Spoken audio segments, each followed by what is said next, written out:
wabarakatuh. Kami, calon guru penggerak Angkatan 9 Jakarta Barat DKI Jakarta, akan melakukan demonstrasi kontekstual modul 2.3 coaching dalam supervisi akademik. Terdiri dari pengamat atau observer, coach, dan juga coaching. Saya Eka Bia dari SMP Negeri 100 Jakarta. Saya Meliana dari SDN Cengkareng Timur 05. Bu, saya Nika Kartika dari SDN Rawabuaya 01.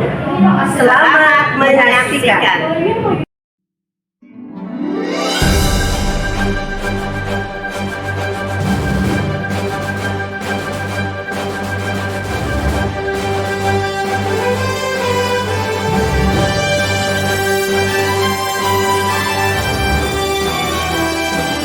Assalamualaikum warahmatullahi wabarakatuh, Bu Eka. Waalaikumsalam warahmatullahi wabarakatuh, Bu Ayu. Bagaimana kabarnya hari ini? Alhamdulillah sehat. Alhamdulillah. Oh iya, Bu Eka kan nanti akan melakukan proses coaching ya hari ini. Iya, Bu. Ya, sebelum melakukan proses coaching, ada sedikit nih yang akan saya bicarakan terlebih dahulu sama Bu Eka. Boleh ya, Bu? Silakan, Bu. Ya, nanti pada saat coaching antara coach dan coachee akan saya amati dan juga akan saya nilai sesuai dengan rubrik penilaian coaching. Seperti apakah sudah sesuai dengan alur tirta atau belum. Kemudian apakah Ibu sudah memberikan pertanyaan-pertanyaan berbobot sesuai dengan kata kunci yang diberikan oleh coachee. Kemudian saya akan mendengarkan respon atau jawaban dari coachee apakah sudah sesuai dengan pertanyaan yang nanti Ibu akan sampaikan. Nah, dan jangan lupa ya Bu, harus disesuaikan juga dengan prinsip coaching seperti kemitraan, proses kreatif, dan juga memaksimalkan potensi. Mungkin sebelum proses coaching, ada sedikit nih yang saya akan tanyakan ke Bu Eka. Ya, Bu. Untuk yang pertama ya Bu Eka, kira-kira kompetensi apa yang ingin Ibu kembangkan dalam proses coaching hari ini? Saya akan mengembangkan kompetensi coaching seperti fokus, Bu ya, kehadiran penuh dengan mendengarkan apa yang disampaikan oleh coachee, dan saya akan menggali potensi dari coachee dengan pertanyaan-pertanyaan berbobot sehingga bisa menggali ide-ide baru atau ide-ide yang bisa membuat coachee mendapatkan solusi atas permasalahannya. Ya, baik Bu ya. Berarti Ibu akan mengembangkan ketiga kompetensi inti tersebut ya Bu ya. Iya, Bu. Nah, di antara ketiga kompetensi tersebut, yang mana yang lebih spesifik yang akan Ibu kembangkan dalam proses coaching nanti? Yang saya lebih spesifik akan kembangkan adalah bagaimana menggali potensi dan ide-ide dari coachee dengan memberikan pertanyaan-pertanyaan yang berbobot. Untuk itu saya harus fokus mendengarkan apa yang disampaikan oleh coachee. Iya. Ya. Oh, jadi ada mendengarkan aktif ya Bu ya, dalam proses coaching nanti yang akan Ibu kembangkan. Iya. Nah, kira-kira indikator ketercapaian dan tujuan pengembangan yang diinginkan Ibu itu apa nanti di proses coaching? Saya ingin saya bisa bersama dengan coachee menemukan solusi atas permasalahan-permasalahan yang dihadapi oleh coachee dari ide-ide dan rencana-rencana aksi yang coachee sampaikan nantinya. Oh, baik. Jadi indikator ketercapaiannya adalah ingin coachee tersebut dapat menemukan solusi ya Bu ya, dalam permasalahannya. Nah, baik Ibu, terima kasih atas jawaban-jawabannya. Silakan Ibu melakukan proses coaching dengan coachee sebaik-baiknya. Nanti setelah selesai proses coaching, kita ngobrol-ngobrol kembali ya Bu ya. Siap, Bu. Iya, silakan Ibu lakukan proses coachingnya. Iya, terima kasih Bu. Iya.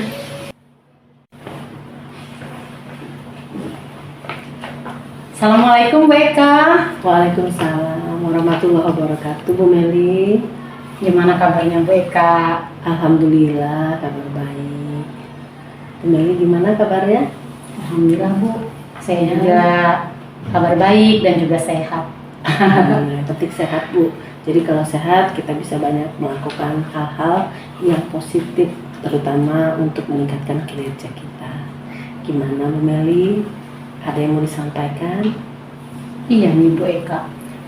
Saya boleh minta waktu sedikit nih Bu? Boleh, banyak juga Bu. Pengen sharing Bu siang Iya. ini, bisa ya Bu ya? Bisa, kebetulan tidak ada kegiatan. Silakan Bu Meli menyampaikan apa? Iya. Alhamdulillah Bu, saya diberi kesempatan ya Bu Eka ya, Ya. bisa sharing, berbagi dengan Bu Eka siang ini. Iya. Jadi saya ada permasalahan nih Bu di dalam pembelajaran di kelas saya Bu Eka. Waduh, ada permasalahan ya? Iya. Permasalahan apa kira-kira Bu Meli? Jadi seperti ini Bu Eka, di dalam kelas saya itu jumlah siswa saya ada 25 orang ya Bu ya. Ya. Dan dari 25 orang itu ada 6 orang Bu yang termasuk anak berkebutuhan khusus Bu Eka. Ya. Seperti itu kondisi kelas saya. Jadi kuotanya berapa Bu itu sebetulnya kalau di kelas itu? Kuota keseluruhan maksudnya Bu? Iya kan biasanya kan setiap kelas itu punya kuota untuk anak berkebutuhan khusus itu berapa orang? Oh iya. Sebetulnya kami tidak menerapkan kuota Bu ya. Jadi memang dari kelas sebelumnya itu sudah ada pembagian kelasnya. Jadi menurut pembagian saja, tidak berdasarkan kuota Bu Eka. Begitu. Jadi di kelas Ibu ada 6 Iya. anak yang berkebutuhan khusus. Iya. Kira-kira dari obrolan kita ini nanti apa yang ingin Ibu dapatkan setelah kita sharing ini? Ya, saya sih pengennya gini Bu Eka, setelah Gimana? sharing ini saya bisa apa ya meringankan beban saya Bu ya dalam mengajar di kelas. Kemudian bisa membuat suasana kelas itu lebih nyaman dari yang sekarang, Iya. seperti itu. Lalu bisa membuat anak-anak ABK ini lebih mendapat pengakuan Bu ya dari teman-temannya yang lain, seperti itu Bu Eka. Oh gitu, berarti Ibu ingin mendapatkan solusi atas permasalahan yang Ibu hadapi mengenai anak-anak ABK yang ada di kelas Ibu. Ibu ingin kelasnya jadi menyenangkan, jadi lebih kondusif gitu ya Bu ya dengan adanya anak-anak ABK ini. Baik, kita akan sharing. Selanjutnya kira-kira menurut Ibu masalah apa yang Ibu temui? Halangan apa yang Ibu temui dengan keadaan anak ABK yang 6 orang ini di kelas Ibu? Ya nih saya mau cerita nih Bu Eka ya. Iya. Jadi di dalam kelas saya itu Bu, Ya. dalam pembelajaran kami lebih banyak menggunakan metode diskusi Bu ya. Iya. Baik metode diskusi berpasangan maupun itu secara berkelompok. Iya. Nah, permasalahannya ketika saya membagi kelompok-kelompok itu dan anak-anak ABK itu saya sebar ke dalam setiap kelompok. Nah, teman-temannya ini apa ya Bu ya, seperti tidak menerima mereka gitu, tidak ada menunjukkan tidak empati dengan teman-temannya Bu dalam proses belajar itu. Iya, jadi masalah yang Ibu hadapi atau halangan dan hambatan yang Ibu hadapi itu adalah tentang anak-anak yang kurang sikap empatinya terhadap anak-anak ABK gitu ya Bu ya. Iya Bu Eka, benar Bu Eka. Iya. Jadi anak-anak ABK ini kurang diterima sama anak-anak yang normal ini ya Bu ya. Iya. Padahal Ibu sudah membuat mereka berbaur dan berkelompok gitu ya Bu. Iya. Rencananya dengan keadaan seperti ini, Ibu punya strategi atau rencana apa? Rencana saya Saat seperti ini Bu Eka ya. Ya. Kalau sebelumnya anak-anak ABK ini saya buat dalam satu kelompok ya Bu ya. 6 orang ini mereka membuat satu kelompok. Nah kemudian rencana kedepannya 6 orang ini akan saya sebar ke setiap kelompok itu Bu. Jadi setiap kelompok ada anak ABK-nya Bu ya. Jadi mereka tidak satu kelompok lagi, saya sebar gitu. Nah tujuan saya sih gini Bu Eka, supaya mereka mulai belajar bisa menerima teman-temannya yang ABK ini. Seperti itu. Jadi supaya mereka bisa belajar menerima teman-teman yang ABK ini, Iya. maka Ibu menyebar semua anak ABK itu di setiap kelompok. Iya. Ya. Seperti Jadi semua kelompok ada anak ABK-nya. Iya, gitu ya. seperti itu. Ya. Tetapi adakah cara lain supaya bukan hanya mereka berbaur saja. Tadi kan Ibu menyampaikan tentang teman-temannya ini kurang menunjukkan sikap empati gitu ya. Kira-kira sikap yang seperti apa Bu? Iya. Kurang empatinya itu.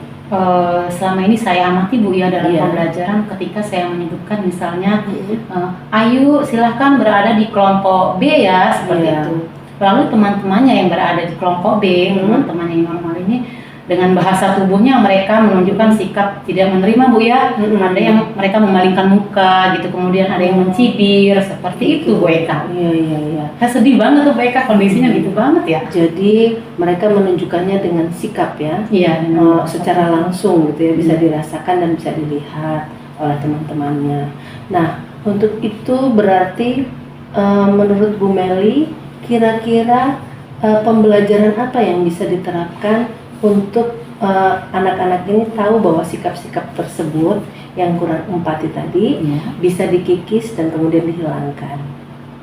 Nah, saya punya ide seperti ini Bu Eka. Ya, gimana Bu? Saya ingin mencoba menerapkan pembelajaran berdiferensiasi Bu di kelas saya. Seperti itu. Itu cocok sekali Bu. Bagus. Kira-kira berdiferensiasinya seperti apa Bu? Pembelajaran berdiferensiasi yang akan Ibu lakukan di kelas Ibu ini. Iya. Rencana saya seperti ini Bu. Ya. Saya melihat kebutuhan murid saya di kelas Bu ya. Mereka kan ada yang auditori, kemudian ada yang visual, ada yang kinestetis, termasuk anak-anak ABK ini.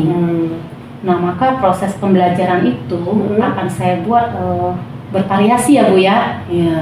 Baik cara penilaiannya, kemudian prosesnya nanti saya akan lebih membebaskan anak-anak saja gitu Bu, sesuai kebutuhan mereka. Gitu ya. Iya.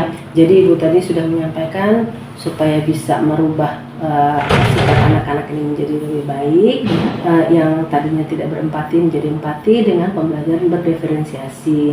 Ibu menyampaikan tadi ada diferensiasi pada saat proses pembelajaran, diferensiasi saat penilaian gitu ya. Nah, bisa Ibu jelaskan diferensiasi prosesnya seperti apa? Jadi begini Bu Eka, dalam proses pembelajaran itu nanti saya merencanakan pertama saya menyiapkan sumber belajarnya ya Bu ya. Sumber belajarnya itu akan saya buat beraneka ragam Bu. Misalkan dengan tayangan video, kemudian alat peraga berupa gambar, seperti itu Bu. Itu diferensiasi proses ya? Iya, seperti itu. Kemudian saat penilaian nanti Bu di produk itu, saya akan memberikan kebebasan kepada mereka untuk memilih Bu. Misalkan kelompok A mereka akan tampil dengan bermain peran, seperti itu boleh. Atau mereka akan tampil dengan bercerita bergambar Bu, karena kebetulan anak-anaknya ada yang suka menggambar ya Bu ya, mereka suka luar menggambar. biasa ya. Ada juga yang presentasi Bu, nanti seperti itu. Bagus sekali tuh Bu Meli, jadi semuanya terakomodir ya. Jadi anak-anak yang suka menggambar atau kinestetik itu bisa tersalurkan, yang suka bicara maka bisa presentasi gitu ya. Nah, kemudian Ibu tadi menyampaikan sumber-sumber belajar yang bisa Ibu ambil ya. Itu dari mana saja Bu? Kalau tayangan video ya saya bisa ambil dari internet Bu ya. Jadi ambil video-video yang berkaitan dengan materi yang akan saya sampaikan. Begitu juga dengan gambar-gambarnya nanti atau alat peraga yang lain yang bisa mendukung pembelajaran hari itu Bu. Oh, luar biasa ya itu. Tapi pada saat pelaksanaannya kira-kira adakah hambatan yang bisa Ibu temui saat menggunakan sumber-sumber belajar ini? Iya. Saya pernah berpikir ya Bu, untuk pelaksanaan pembelajaran ini karena masih dalam perencanaan ya Bu ya, pasti nanti akan menemukan hambatan-hambatan ya Bu ya, terutama tadi anak-anak yang ABK ini, karena kan ini Bu mereka jenis kategori ABK-nya beda-beda Bu. Gitu. Dari 6 orang itu. Jadi apa saja Bu jenisnya tuh ABK-nya? Jadi ada anak-anak itu dalam kegiatan pembelajaran itu dia hanya menyimak menyimak. Kemudian ketika kita meminta dia menulis dan dia nggak mau seperti itu, tapi dia menyimak. Ada yang seperti itu. Lalu ada lagi dia itu selalu ingin menyampaikan secara lisan apa yang dia pelajari. Ada yang seperti itu, Bu. Ada juga yang diam aja, Bu Eka. Iya gitu ya. Ya, diam terus mengganggu teman-temannya seperti itu. Dengan keadaan seperti itu, kira-kira apa yang Ibu bisa lakukan? Dengan keberagaman ABK ini, dengan sikapnya itu, bagaimana cara Ibu mengatasinya? Supaya bisa menimbulkan pembelajaran yang menyenangkan di kelas. Iya, jadi saya ingin mencoba, Bu, ya. Yang pertama, saya akan menyampaikan ke teman-temannya yang normal nih, Bu, ya. Agar membantu temannya yang ABK. Misalkan kalau temannya memang tidak mau menulis, mereka harus memahami kondisi tersebut dan biarkan dia hanya menyimak pada saat diskusi, jangan dimarahin gitu ya, Bu Eka, ya, biarkan gitu. Jadi penting banget sih, Bu, nyampein ke teman-teman yang normal itu kan. Nah, seperti itu. Berarti dalam rencana Ibu nanti, Ibu harus membuat rencana pembelajaran yang berkaitan dengan pembelajaran apa itu, Bu, kira-kira? Menurut saya ada kaitannya, Bu, ya, dengan pembelajaran sosial emosional ya, Bu, ya. Seperti itu ya. Tepat sekali. Itu luar biasa. Bu Meli sudah paham tentang pembelajaran kesadaran sosial emosional. Jadi supaya anak ABK ini bisa terpenuhi semua kebutuhannya dan mengikuti semua pembelajaran Ibu dengan segala keterbatasannya, menggunakan pembelajaran KSE ini. Kira-kira apa, Bu, yang diterapkan? KSE yang bagaimana? Iya, saya berpikir dengan kondisi anak-anak yang seperti ini, Bu Eka, saya akan ambil poin pertama itu kesadaran sosial ya, Bu, ya. Kemudian yang kedua itu manajemen diri, Bu. Ya, luar biasa, cocok itu ya, supaya anak-anak bisa mengatasi emosinya gitu ya. Kemudian apalagi, Bu, KSE yang akan digunakan, kira-kira yang akan Ibu integrasikan dalam rencana pembelajaran Ibu? Ada ini, Bu, ya, kesadaran diri ya, Bu, ya. Kesadaran diri. Iya. Kesadaran sosial, kesadaran diri, kemudian manajemen diri, kemudian tadi kan Ibu bilang sudah berkelompok tuh, berarti belajar apa tuh? Berdiferensiasi tadi ya, Bu. Iya, kemudian kalau KSE-nya? KSE-nya tadi kan saya sudah ambil 3 poin ya, Bu, ya, seperti itu. Jadi dengan kondisi anak tadi, saya pikir saya akan fokus 3 ini dulu, Bu Eka. Iya, bagus. Berarti bertahap ya melakukannya. Jadi rencana pembelajarannya akan dilakukan bertahap dengan diferensiasi dan KSE. Tapi ditekankan di beberapa beberapa bidang dulu. Tapi lebih baiknya nanti ada rencana untuk ditambah lagi kemampuannya anak-anak ini. KSE-nya apabila dari 3 poin ini sudah terlaksana, nanti saya kan mengadakan refleksi juga ya, Bu, ya. Nah, dengan kondisi sudah nyaman bagi anak-anak, insya Allah saya akan tambah lagi poin-poin yang lain, Bu. Wah, bagus sekali itu. Rencana yang sudah bagus. Kira-kira rencana Ibu ini akan Ibu jalankan mulai kapan, Bu? Iya, rencananya untuk minggu ini kan pembelajaran saya sudah selesai ya, Bu, ya, hari Jumat. Maka saya akan mulai di hari Senin. Hari Senin Ibu akan mulai rencana Ibu tadi ya. Berarti Ibu akan membuat rencana pembelajarannya dulu sebelum pelaksanaan. Betul. Kemudian pelaksanaan ini apakah akan dilaksanakan hanya pada saat satu waktu tertentu, 1 minggu, atau bagaimana Ibu membuat perencanaannya? Menurut saya karena ini menuju perubahan ya, Bu, ya, maka ini akan saya buat terus-menerus ya, Bu, ya, berkelanjutan ya, Bu, ya. Jadi terus setiap pembelajaran akan saya laksanakan seperti itu dulu. Bagus sekali, Bu Meli. Jadi semua rencana aksi tadi Ibu buat rencananya dalam bentuk RPP, kemudian dilakukan secara bertahap. Iya, Bu Eka. Wah, luar biasa ini. Jadi Bu Meli sudah merencanakan, sudah berkomitmen untuk melakukannya, gitu ya, secara berkelanjutan. Dari obrolan kita saat ini sharing kita, kira-kira apa yang Ibu dapatkan, Bu Meli dapatkan? Perasaan Ibu bagaimana nih? Wah, Bu Eka, setelah kita ngobrol-ngobrol ini ya, yang pertama saya lebih nyaman, lebih merasa beban saya itu berkurang ya Bu Eka ya, selama ini ya. Alhamdulillah. Seperti itu. Ya. Lalu saya memunculkan ya, muncul ide-ide ya Bu ya, ide-ide yang saya sampaikan tadi. Kemudian dimotivasi lagi nih sama Bu Eka ya, jadi tambah semangat nih Bu untuk melaksanakan rencana-rencana saya tadi. Lalu apalagi ya Bu Eka rencananya, saya menemukan solusi juga nih Bu. Solusi ya, atas permasalahan yang sedang saya hadapi selama ini, seperti itu Bu Eka. Luar biasa. Berarti sharing kita, obrolan-obrolan kita ini menghasilkan ide-ide buat Bu Meli melakukan langkah selanjutnya, gitu ya Bu ya? Iya. Baik. Saya nanti mintanya Ibu melakukannya berkelanjutan dan ada refleksi dan kemudian ada tindak lanjut dari setiap kegiatan yang Ibu lakukan. Mudah-mudahan Ibu akan mendapatkan ide-ide baru lagi dari setiap kegiatan, dan jangan lupa saya tunggu sharing selanjutnya.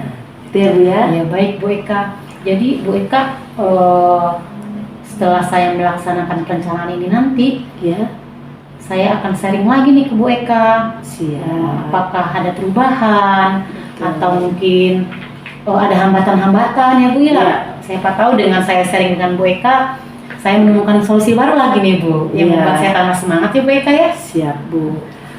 Silahkan saja, saya tunggu sharing-sharingnya, saya tunggu ide-idenya. Mudah-mudahan Ibu semakin bersemangat dalam mengajar di kelas, ya. Ya, baik Bu Meli. Apalagi yang ingin diobrolin? Iya, sepertinya sudah cukup ya Bu Eka ya. Cukup. Kebetulan sebentar lagi jam istirahat, jam masuk nih Bu. Iya. Saya ada tadi perjanjian dengan anak-anak untuk ke ruang ANBK. Kami akan menyelesaikan pembelajaran menggunakan komputer-komputer yang ada di ruang ANBK tersebut. Seperti itu. Bu Meli tetap semangat untuk melaksanakan tugas-tugasnya sebagai pendidik. Mudah-mudahan selalu menjadi pendidik yang sehat dan Amin ya rabbal alamin. Ya. Saya mengucapkan terima kasih banget Bu Eka ya atas sharing kita siang ini. Semoga ini menjadi langkah awal menuju inovasi dalam pembelajaran di kelas saya Bu Eka. Amin. Ya. Terima kasih Bu Eka ya. Ya, sama-sama Bu Meli. Mudah-mudahan Bu Eka selalu sehat dan selalu siap mendengarkan sharing-sharing saya berikutnya. Seperti itu Bu Eka. Ya. Baik Bu Eka, saya pamit Bu Eka ya. Ya. Terima kasih Bu Eka ya. Ya. Bu. Assalamualaikum Bu Eka. Waalaikumsalam warahmatullahi wabarakatuh. Ya. Baik Bu Eka, bagaimana hasil dari proses coachingnya? Sudah berjalan dengan lancar? Alhamdulillah berjalan dengan lancar Bu, proses coachingnya dengan Ibu Meli. Alhamdulillah. Nah, setelah melakukan observasi pada saat proses coaching tadi, ada sedikit nih pertanyaan yang ingin saya tanyakan pada Bu Eka. Pertanyaan pertama, apa saja yang sudah didapatkan saat coaching tadi terkait indikator ketercapaian yang diinginkan? Iya. Indikator ketercapaian yang saya inginkan sudah saya laksanakan dengan menggunakan alur tirta Bu. Yang pertama menanyakan tujuan dari proses coaching tadi, kemudian identifikasi masalahnya, kemudian saya juga sudah menanyakan rencana aksi yang akan dilakukan oleh Ibu Meli, serta tanggung jawabnya untuk berkomitmen melaksanakan dari rencana aksinya tersebut. Sehingga proses coaching saya sudah saya lakukan berdasarkan alur tirta. Baik, jadi Ibu Eka sudah berhasil ya Bu ya melakukan proses coaching sesuai alur tirta. Nah, sesuai dengan yang saya amati juga, ada beberapa catatan nih Bu Eka. Tadi sudah berhasil menyampaikan sesuai dengan alur tirta, yaitu sudah menanyakan tujuan, sudah mengidentifikasi permasalahan-permasalahan yang ada pada coaching, dan juga sudah mengarahkan coaching untuk mencari rencana aksi atau tindakan yang harus dilakukan oleh coaching tersebut. Nah, Bu Eka juga sudah berhasil untuk menemukan rasa tanggung jawab pada diri coaching agar rencana aksi yang akan dilakukannya berjalan dengan baik. Nah, Nah, saya juga sudah mendengar nih percakapan Ibu dengan Koci. Ibu sudah fokus terhadap Koci, artinya Ibu sudah berhasil dengan kehadiran penuh atau presence. Ibu juga sudah mendengarkan aktif dan mengajukan pertanyaan-pertanyaan yang berbobot.